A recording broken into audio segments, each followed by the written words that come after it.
during the entire backstage bit, the opening note from Shatter, the piano was over and over, which was a brilliant piece of tension. It was, and I don't know if it was in the arena or not, but it was, it was for TV at the very least. And it was playing. And so I was like, man, I love that song. It's such a powerful song. And so I looked it up. Have you ever looked at the lyrics to this song? Okay, so you and I are on the same page right here.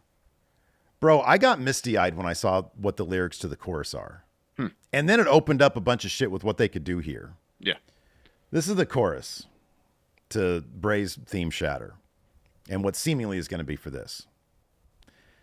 The first line is, "Die for me, brother. Know not what you've seen. Love one another. Know not where you've been. Lie for me, brother. Know not what you've said. Use me for cover. When things break, things shatter." I read those lyrics and I was fucking shocked at... There's a real life tragedy with Bray passing, with the man, with his family and all that stuff. The beauty of Bray Wyatt was the creativity of the man. Yeah. And sometimes in real life, there can be some poetic beauty. And I see that in these lyrics right here. Somebody noted on Twitter also that Bo was wearing last night one glove that said Bray. He wore it on his right hand. When Bray wore those same gloves, the right hand was hurt. This has the potential. And this is why I love, and I hope that they do, in fact, ground this, because you have the opportunity here. Number one, when you have the ability to execute something that honors, in this case, Bray Wyatt, by his brother Taylor, Wyndham and Taylor. When you know factually that Wyndham would approve of this and get such a big kick out of this, which he would, having seen what the guy has brought to us on TV, he would love this and he would appreciate this. When you have an opportunity to not only honor your brother like this, but also to help yourself heal, that is such a powerful thing. And I honestly think if they are able to tell some sort of story that is reflective of grief and the process of grief, I think you could do some really interesting stuff, even understanding that you got to run ropes. If the idea is, and obviously it's the right time to do it because Vince ain't here. Yeah. If Vince was here, I'd never, ever, ever, ever suggest this. No. But given how respectful Triple H seems to be of the storytelling process, if this man, Taylor, Bo Dallas, is just hurting like he is in real life, and his only way, his mission is to honor his brother, carry out his vision, but also to try to find some healing when right now all he is hurt. There can be some really interesting stuff. And it's away from, Joe Gacy wants the Intercontinental Championship. It's not that. It's he's got this crew of people who are there that are his support system. Yeah. Which, if you're going through grief, you need a support system. You have to have that. And instead of LA Knight saying, and I know it's a different brand, but whatever. Instead of an LA Knight type saying, "Oh, look at you, you're silly in your little Halloween outfits," we have to understand that this guy is going through some shit and he's lashing out. And we're here to try to help him as the WWE. We're here to try to help this guy heal. But as you sometimes do when you're under this extreme emotional duress, you lash out. You try to cause the pain that you're feeling. Yeah. And It can be, when you boil it down to stories, there's a variety of ways I think that can take shape. We saw Bray approach that kind of stuff in different ways, trying to get John Cena to go against his own ethics and morals. Yeah. And, Vince just didn't know how to handle that stuff. And so it ended up with a terrible compromise. But I think that if it's done respectfully, there can be a thing where the good guys of WWE, even the Seth Rollins of WWE, are saying, look, we're all hurting, man, and we're here to help you. And Taylor's like, I'm going to put you through. I want people to feel this level of pain. Mm-hmm. And that's motivation enough to fuck with people in the wrestling ring, Yeah. And it doesn't have to be wearing the Uncle Howdy mask while you're he can be Bo. He can be, because that's what we know. We know him as Bo. Yeah. He could be Taylor. I think you probably stay that, not necessarily Taylor. Yeah. You stick with the Bo thing. And you don't shy away from the fact that the guy is trying to heal. You don't shy away from this is me like dealing with my grief and people trying to tiptoe around that. And sometimes, I remember Kevin Nash after his son passed was saying, I don't want to go out there because everybody, I was talking to my sister about this after my dad's memorial. And it's like, memorials are like days, weeks after somebody passes, you're supposed to organize a party for them and then be confronted with 100 people all coming up to you, reminding you of what happened. They're horrible. In where my mom's from in Paraguay, they don't do that shit. Yeah. You just fuck up, leave me alone. And people, they honor the dead in a different way. And all sorts of cultures honor the dead in a different way. Yeah. Here in this culture, a couple days after somebody dies, you got to organize a little party for them and have a bunch of people remind you of what you just lost. Yeah. And that level of complexity, I think, is a big challenge to address in pro wrestling. Yeah. But dude, I think it could be a powerful one. And when I saw those lyrics, I was like, this dude just honored his brother in the most beautiful way I could possibly imagine. And that got me a little misty-eyed, putting that together. Yeah.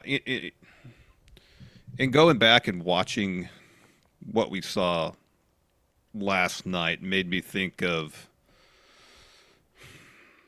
and granted, we didn't get a whole lot about how Uncle Howdy, the character, fit into what Bray was going to do when he came back from after he was released and came back. Bray was always very keen on the dichotomy of man. Yeah. That's what the Firefly Funhouse Fiend thing was. It seemed like he was taking a similar tack with a different approach, with a much more grounded version of himself. But then, maybe some of the more,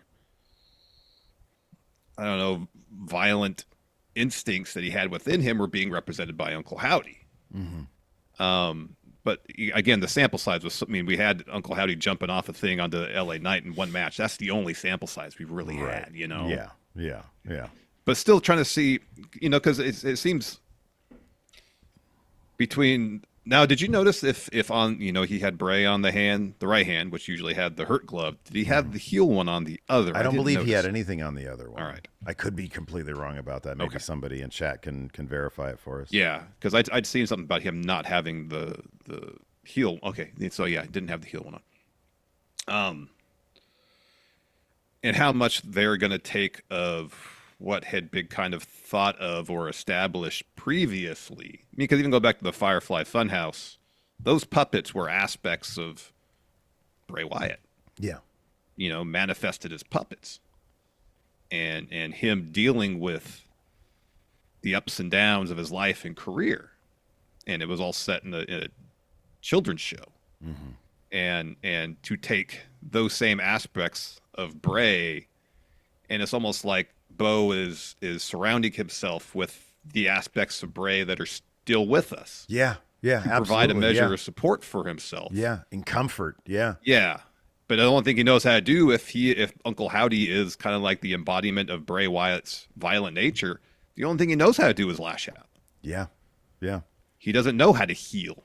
Yeah. And if the idea is to take these characters on that journey, or at the end of which there's a measure of healing, provided to all of them through this journey, then that could be some interesting stuff, and if it's more rooted in emotion and reality, it'd probably be easier to bridge the gap between these pretty high concept ideas in terms of storytelling and the bell ringing and having to run ropes.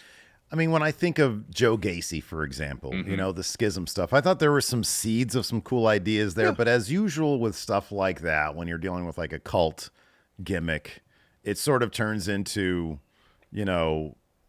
very vague, ambiguous, monotonous sometimes monologues and promos where you're just there to disrupt to a degree. And there's not a real manifesto. I mean, that was a heavy criticism, from you for Sanity. It's like, what is the point? Like, there's a lot of cool elements here, but what's the point? Yeah. Why are they doing this? Yeah.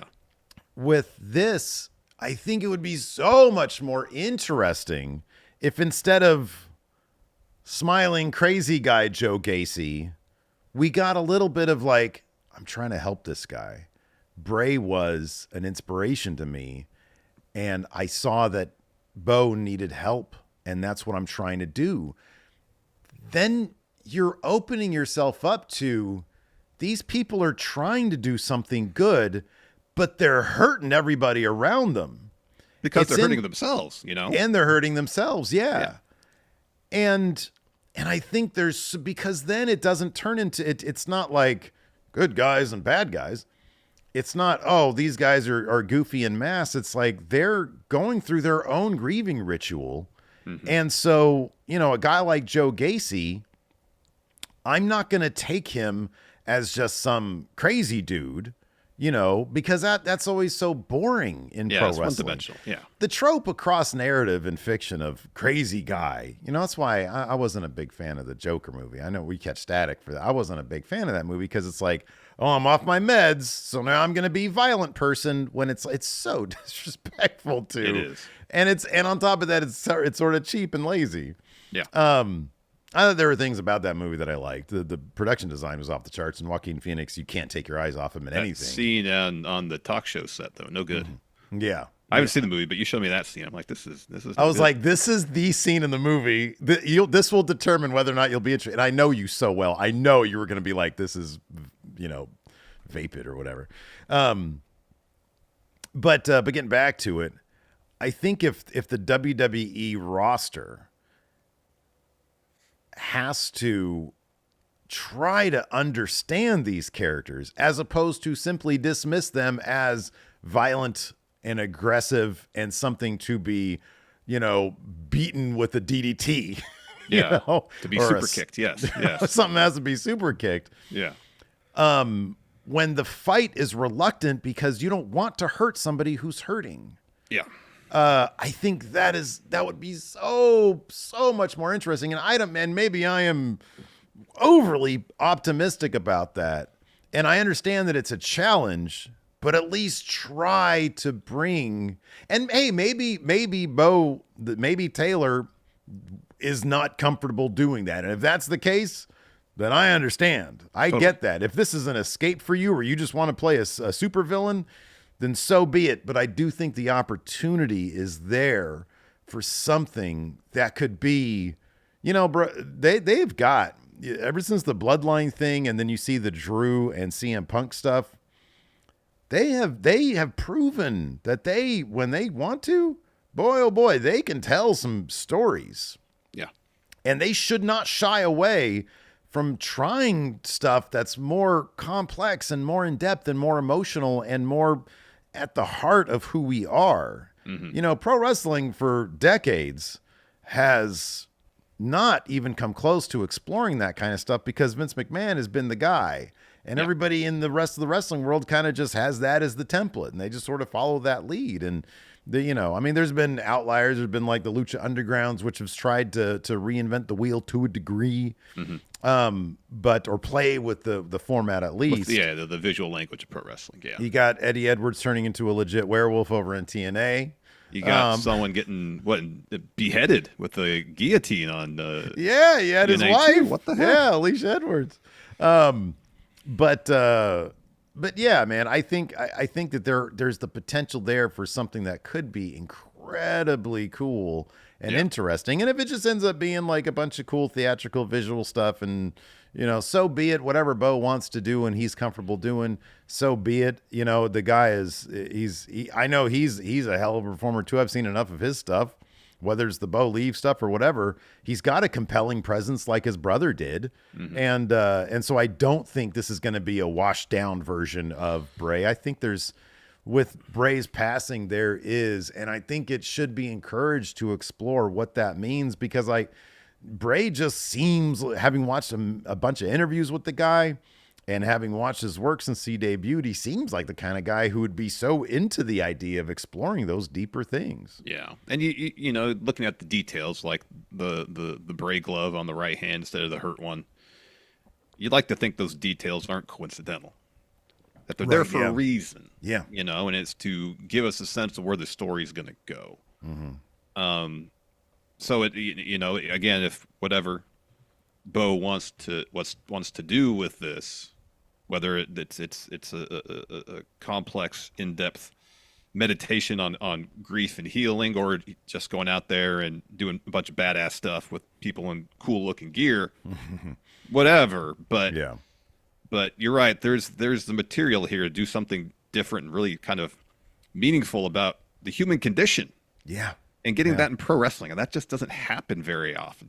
Prior to the Bloodline stuff, I think we both were kind of the opinion that a lot of the Gargano Ciampa stuff in NXT was some of the best storytelling they've done in wrestling, because, wow, a knee brace isn't just a knee brace; it's a metaphor and whatnot. And then we got the Bloodline story, which is, it's like The Godfather or Goodfellas. It's almost like a novel where you got these complex characters with their own motivations and the politics and the tensions that arise between them all. And now if they can find a way to tell this story, if that's what they're going to do, we don't know yet, to have this meditation on grief and healing, it's something we don't see in the world of pro wrestling. Yeah. You're right. With any sort of level of maturity, yeah, and thought, and hopefully we get that from this, But at the end of the day, whatever story they have lined up to tell, we could sit here and book in our heads what we think would be compelling to us. But I just hope they have a vision for this and where it's going to go, and just not kicking this off with a concept. Yeah. That doesn't really seem to be WWE Creative's MO these days, anyways. Mm-hmm. Yeah. So, I'm hopeful there's something interesting coming of this, and whether it's intentionally meant to be a story about healing or just by the act of doing this for Bo, it's a measure of healing. Mm-hmm. That's awesome.